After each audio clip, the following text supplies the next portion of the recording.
Eyes wide open. We are heading deep into the Appalachian Mountains, one of the most active and haunted regions in the United States. The paranormal in Appalachia is far more real than most people realize. Don't watch this alone at night. Don't forget to subscribe, and let's take a look. Hey. Hey. Hey. I think that is one of the creepiest things that I have ever caught on camera and that I have ever experienced in my life. That sounds almost identical to my voice. Like, I thought it was 100%, and then I listened back to that recording and I was like, something's off. Which is the way it goes with these things. It's always almost correct. I was careful to not respond to it, and after I took that video, I walked away and came back later.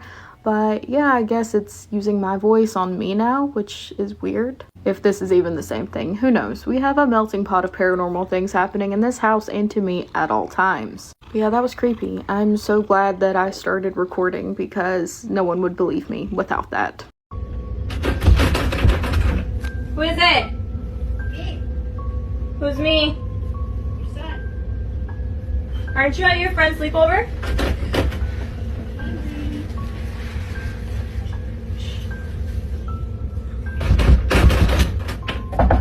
Who are you? Your son. What do you want?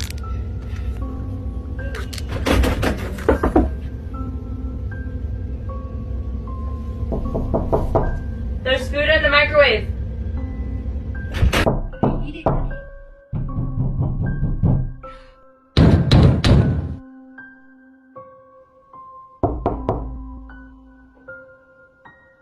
Go to bed. No. I explain this, but my daughter's at school, and I keep hearing something call. Did you hear that? Oh my God. Brooke, are you here? Brooklyn. Oh my God. There's something knocking at the door. I'm here alone. Nope. My girlfriend's not supposed to be here yet.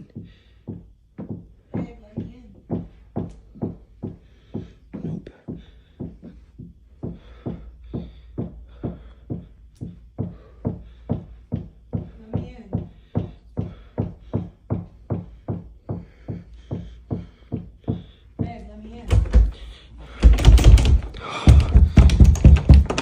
Go away.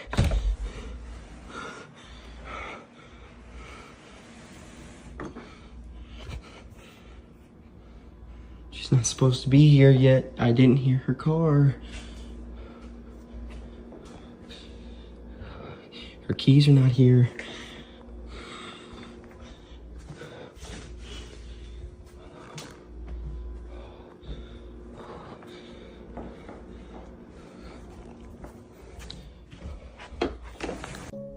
Come here. Come here. Come here. Come here. Come here. I told you. Come here. That was the last thing he posted. That entity is a mimic. Now, what is a mimic? Is a mimic a ghost? Is it a poltergeist? Is it demonic? What exactly is it? A mimic is a type of entity. And specifically, a mimic is an entity that mimics or copies certain things. Mimics tend to copy people's voices, but they can also copy animals and even objects. They can be physical beings. They can copy the look of someone that you know and trust and love. The most important thing to know about mimics, though, is that one thing is always going to be off. They are never going to be able to pull off a mimic 100% exactly as whatever it is that they're trying to copy. It's almost always a voice. Somebody always hears the voice of a loved one calling out to them when they're not there.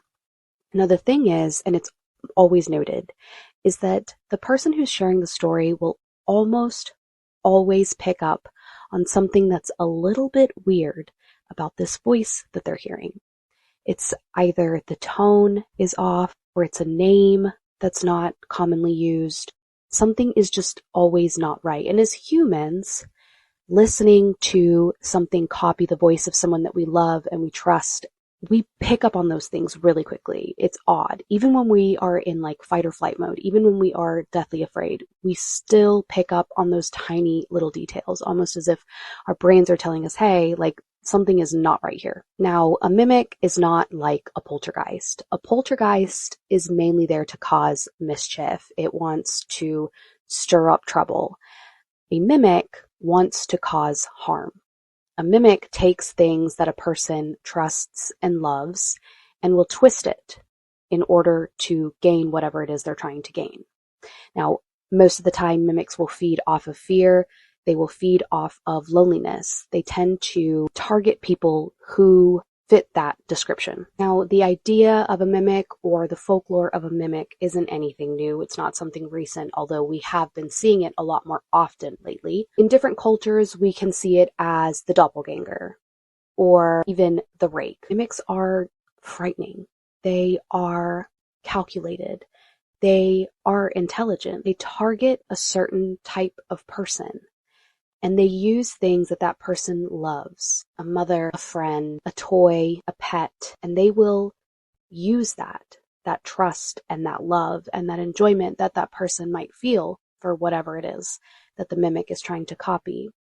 And they will twist it in order to lure a human in, to feed off of their fright, to feed off of their energy, to feed off of their vulnerability. As humans, it isn't anything new for us to feel attached to things or animals or people. And this entity knows that. This entity uses that to their advantage in order for their own selfish gain. So, no, a mimic is not a ghost. It's something calculated and sinister. And the biggest piece of advice that anyone could ever give when encountering a mimic is don't speak to it. Don't give it any sort of acknowledgement. And whatever you do, do not invite it in. So my house is haunted, and I've been wanting to get on here and talk about it, but I am so scared, y'all. It's terrifying. But today I was at the laundromat, and I ran into this elderly woman who was having a hard time getting around. So I offered to carry her stuff in for her. My daughter and I grabbed it, and I told her I'd be back. I had to run to the store. And when I came back to get the rest of my clothes, if she needed anything, I would help her. So I get back, I folded my laundry, I'm getting ready to go, and I introduce myself to her and say hello and ask her if she needs anything else. And she goes, "Do you live in the area?" And I was like, "Yeah, I live in so-and-so," which is about 10 minutes from there because I live in the country. So not everything's walking distance. And she goes, "Oh, I used to live there in the haunted mansion." Now, my house is very, very specific. If you said that and you were talking about this area, everybody would know which house it is. My house is the only one on the block that looks like this. And I want to talk about it so bad, but it gets mad when I talk about it. And I live right off the Appalachian Mountain. Like, the Appalachian Mountain is my backyard. I'm so, like, I want to share, and I think I'm going to now, because this is just so cool. This is crazy. That elderly woman told me she lived here twice. She rented from here twice. And in 1976 was the first time she rented from here, and it was haunted then. This is going to be part 1 of my haunted house video in the Appalachians. Anyone who saw my original video and the sound cut out, this is the 3rd time I'm trying to post this. So I'm going to do it in my car outside, away from my house. I'm in the Wawa parking lot. So, to start off, my fiance, my daughter, and I moved to Pennsylvania from Baltimore in 2021. It was a drastic shift. We enjoyed it. It's very peaceful out here, okay? The house we live in is an old Victorian home that's split up into apartments, and it was built in 1890. It has been here for a very long time. It's very old, no updates, okay? We were just going to wing it out. When we first moved here, everything was fine, didn't notice anything crazy. Okay. I started to notice I did stay home from work because my health was not that great at the time. So my fiance worked, my daughter was at school. I was the only one that stayed in the house all day. Okay. Now, I didn't notice anything too crazy. I started to get a lot of brain fog, some overstimulation. I thought I just chucked it out to be my health stuff, okay?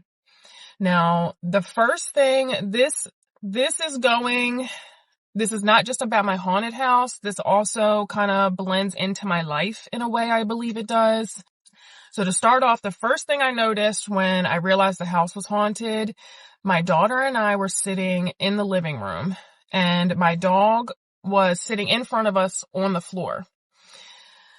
My dog, oh my God, I can't, I'm sorry, I get the goosebumps every time I talk about this. My dog stood up on her back legs in the middle of the floor, like someone was trying to almost feed her a treat or try to pet her. But the thing that creeps me out was, usually if a dog jumps up on you, they're gonna like put their paws on your chest or your leg or something like that. My dog was trying to balance on her back feet like she knew that she couldn't lean. And this happened, and I don't mean like she was in the floor. Like when I say it was a foot away from me, whatever it was standing, I could almost touch it. It was terrifying, okay? So after that, I was like, okay, that's strange. The house is old, whatever. Now, I started to notice that my daughter would keep coming out of her room and going, yeah, did you call me? Yeah, did you call me? And it started to happen so much, I was like, do I need to go get this girl's hearing checked? You know what I mean? It started to get concerning. I've kind of brushed it off. And then my fiance, now, he had the ability to also communicate with things, just not as aware. But he was still sensitive to it. He told me that he kept hearing whistling when he would go out in the morning to go to work. Now, when he goes out, he would go out at like 4 a.m. So it's still dark outside. And at first he didn't tell me. I think he was just a little creeped out by it. But then he started to tell me that he saw this man standing in the hallway. And I looked at him and I was like, what are you talking about? And he was like, he just stands there when I get up in the morning, and he's just standing at the bottom of the steps all the time. And I was like, okay, this is new to me, because at this point, I don't really see things with my eyes. I hear things, I feel things, but I never really see anything manifest in front of me. This went on for some time, and we kind of just brushed it off. I was like, the whistling. And at this point, I didn't know nothing about the Appalachian Mountains. I didn't know a jack, okay? I just want to point that out. As some time goes by, I start noticing that everyone in the house is starting to get more irritable, more agitated. We're all just not doing well.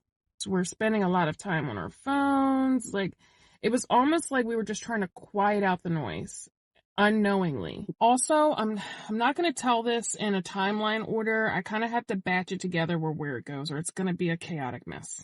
Now that I'm on Appalachian TikTok and I'm noticing these things, I figure out I don't even want to say it. I figure out what they are. And I start to realize that something ain't right here. Okay? It started to feel like the house thrived off of chaos and dysfunction. There's like no energy space.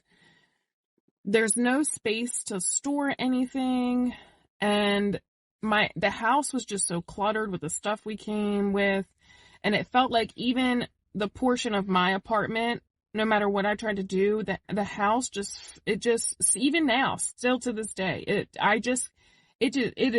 sucks in there, okay? And I am working on getting out. But at this point, I had established that we had one of those things in our house, and I started to feel other spirits around, and it started to become a lot. I knew that it was separate, but this one thing that loved the chaos didn't feel like a person. It does not feel like it's an old soul just wandering around. It feels chaotic. and I don't know what it was. As some time goes on, there's a whole bunch of other stuff going on, but this is what solidified that we had one of these things, okay? My fiance usually gets up in the morning, he would kiss me goodbye, and he would leave. I never got out of the bed. I would say goodbye to him, and I would just roll back over and go to sleep until I had to get up to wake my daughter up.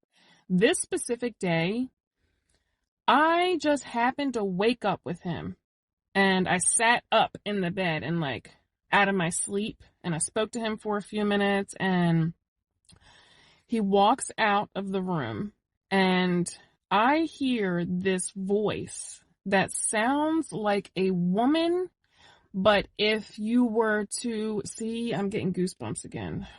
Jesus Christ.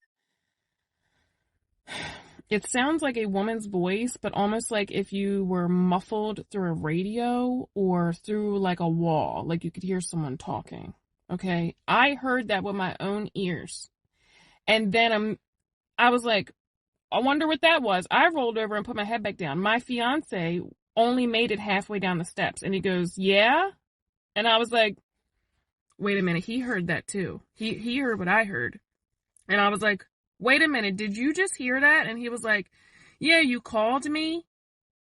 I said, I didn't call you, but I heard whatever that was. Let me tell you something. I never heard my fiance move that fast in my life. The amount of time it took him to get down the rest of the steps and out the front door, he told me later when he called me and let me know what was going on, he told me that he heard my voice call his name. Now, when I heard the voice, I couldn't make out anything that it was saying, which is even weirder. I just heard the voice like it was trying to get someone's attention, but I didn't hear any words. It was the craziest. I got chills on my neck. It was the craziest ever. So at this point, now I know. I was like, this is why my daughter keeps thinking that I'm calling her name. This is why, because it's whatever that is. The story of the mimic of my mom. There was basically a mimic of my mom in our house. And at my mom's house, it was me, my sister, and just my mom because my parents were divorced. This mimic was so normal for us to have around. Like we would just casually mention it. A lot of times if my sister and I were just at home alone and my mom was gone or something, we would like hear our mom calling us, or we would see her walk by really fast. And we would just kind of like be like, oh, wait, did she get back? And we'd look at see if her car was there. And if her car wasn't there, I'd be like, oh yeah, it's a mimic of mom again. Like that's how normal it was. The thing I'll say about this mimic was like, it looked like my mom, but like a little bit different. For example, like when it walked by, it would like move a little bit faster, a little bit like weirder than a human would. Or the one time I saw its face, or the few times I saw its face, her eyes were like really wide like that. Oh, I have chills. Oh my God. Also, like her smile was really wide and she looked like my mom, but like creepier. The thing I will say is like, we're not crazy. Okay. So I didn't always try to just be like, oh, it's a ghost. Like anytime I heard like any little sound, like I really did try to explain it away. So like if I saw her walk by really fast, I'd be like, oh, that was my hair, like out of the corner of my eye or something like that. Or, oh, I was just hearing things. She wasn't really calling me, like stuff like that. These were the two times that I want to tell you about that we really couldn't explain away. First time was the creepiest one. Oh my gosh. I'm going to try my best to explain how this is set up so it makes sense. Basically my mom in her bathroom and her master bedroom, she has her master bedroom right here, let's say, and then she has an archway and then a hallway right here, and it leads to her master bathroom. In her master bathroom, she had this whole wall of like, the whole thing was a mirror basically. She had a vanity that would face this mirror. So that meant if you were sitting at the vanity facing the mirror, then if you looked in the mirror, you could see the whole hallway behind you and into her master bedroom. Okay, so I'm sitting at the vanity as a teenager, doing my makeup, looking at her little vanity mirror, like a different magnified one she had on the vanity. And out of the corner of my eye in the mirror that was like in front of me, like the whole wall of the mirror, I see her like peek out like this slowly, oh my gosh, from behind the arch and smile. And I was like, Mom, stop. Here's the thing though. Mom was like a fun person. So I thought she was just pranking me or something, or like playing a joke on me. So I was like, Mom, stop. Like she just kept staying like this. And I didn't really like look at her fully. I was kind of like, Mom, oh my God, stop. So I look up in the mirror and it was my mom, but like creepy. Like her eyes looked a little weird. Like I said, wider, her smile looked wider. Like, and I like jumped and I turned around really fast to like look down the hallway and she's not there. I run, go find her. She's like, what are you talking about? I asked her about it basically. Like, are you staring at me or were you just looking at me? And she's like, what are you talking about? Like I've been downstairs the whole time. I was like, oh, well, I just saw that like weird mimic ghost thing. And she's like, what? And the other time my sister and I still talk about to this day. We were sitting at the living room watching a show, and like by the living room, there's like this little hallway that led to a bathroom, and you could see it if you were sitting on the couch in the living room. My sister and I are watching a show together, and we see both of us see our mom walk by, go down the hallway, turn on the light in the bathroom. The light literally turned on, closed the door, and that was it. So after our show ended, we kind of noticed, we're like, wait, she's been in there for a long time. Is she still in there? We should go check on her, right? So we go walk over, we knock on the door, we call our mom's name. She didn't answer. And we're like, are you okay? And we open the door and there's no one in there. The light is on, the door is closed, no one's in there. And again, we try to be logical. I was like, oh yeah, whatever. Like, you know, she probably walked by, we didn't see her. Go around and look for her. We're like, mom. And she was completely in a separate room, like not even in there at all. We're like, did you go in this bathroom? She's like, what are you talking about? I've been in this room for like an hour. I think she like left the house at one point and like came back or something. I can't remember because this was like, 20 years ago, maybe not 20, like 15 years ago. For just being a long time ago. But yeah, she wasn't there. And there was no way that could have been her. So it was really weird. How I had an encounter with a mimic at my parents' house right after I gave birth to my daughter. So this happened in 2022. I, again, was at my parents' house, and I've told a few stories from some encounters I've had there. I will be sharing a lot more because that's where I've had most of my experiences, unfortunately. But this specific time, it was probably a few weeks after I gave birth to my daughter, and I was at my parents' house getting some help from them, and I'd asked them if I could take a shower, which is located upstairs, and they were going to watch my daughter on the main floor. So I just want to explain a little bit how the room is set up, just so you guys can understand with the story kind of how this is going. But my door to the room was really close to the bathroom door. So you walk in and directly to the left is the bathroom door. So I left the main door open just in case of an emergency if my parents needed me for whatever reason. And without sharing too much information, I was a few minutes into the shower when I had heard my dad's voice, clear as day, say, "What are you doing?" And I answered audibly and said, "What?" Because I thought he was downstairs with my daughter, so I was a little confused. I suddenly get this realization that nobody was actually talking to me and nobody was at the door, but I wanted to ignore it because I wanted to have a peaceful shower and not think those thoughts for once. And right after I had had that fleeting thought, like, this could have not been something of this world, essentially, I felt a really, really cold breeze in the shower, which, how the bathroom is set up, there should be no breeze at all. I then get out of the shower, I get dressed, and I go downstairs, and I ask my dad, I'm like, did you come upstairs at all to ask me any questions? And he was like, no, I've been down here the entire time. You've only been gone for like 10 minutes. And I was like, yeah, but I heard your voice audibly say, "What are you doing?" He's like, I never came upstairs, Maddie. That's like impossible.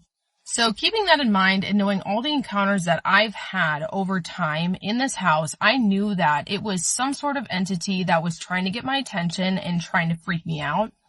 So that night I'd gone to sleep in that same room. I was staying over that weekend, and I start to lay on my stomach, and I felt this presence standing over me. And I couldn't see anything, but I was so afraid to turn around because I felt like something was just standing there over me, and it was not a good feeling. And if you know anything about dark entities, they have a really like vile sense to them. Like when they come in the room, you can just sense something so gross and eerie. So after I tried to ignore it for a couple minutes, I felt a hand on my back, and it put like pressure on me. It didn't hurt me, but it was a very, very specific feeling to where someone like pushes down on your lower back with their hand. And I could feel it very specifically in that way. And that's when I got up really quickly, because in my mind, I thought either one, something's going down that should not be going down, or that, you know, maybe my brother or my parents came in the room and needed my attention and were trying to wake me up casually, I guess. So when I say something's going down, I mean in the sense of spiritually, like something is about to happen that is not so great that I really don't want to deal with in that moment.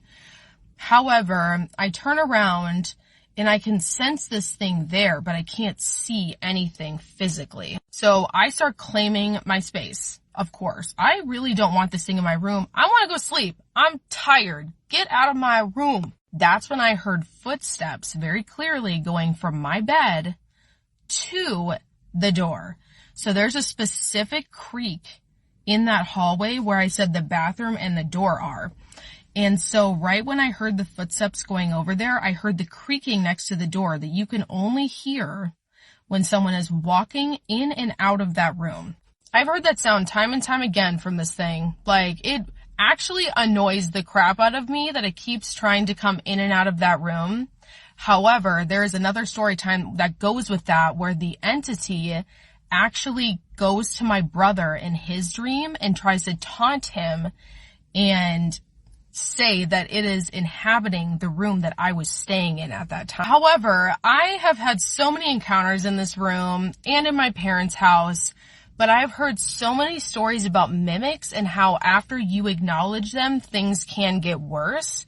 I would love to hear what you guys have to say about that. If you believe in mimics, what you know about mimics, and how they usually interact with you after you have that initial encounter with them and you do answer them without knowing that that is what you are encountering. Did I let a mimic in my house? The other night, I woke up out of a sound sleep, like where you just jump up and gasp for air, because I swear I heard our cat make like a long, loud meow.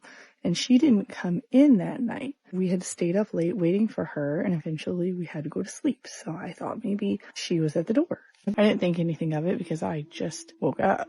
I just assumed she was at the door. So I jump up and I run to the door. I look out and I don't see her, and none of our motion lights are on. I just open the door, walk out. The pitch black in West Virginia. I look at my watch. It's 1 o'clock in the morning. So I got on the deck and I start calling Naimu, the cat. And then I realized that our other cat, Mushroom, ran out the door after me. So now I am trying to catch Mushroom. And I'm chasing her around in the pitch black with no shoes on.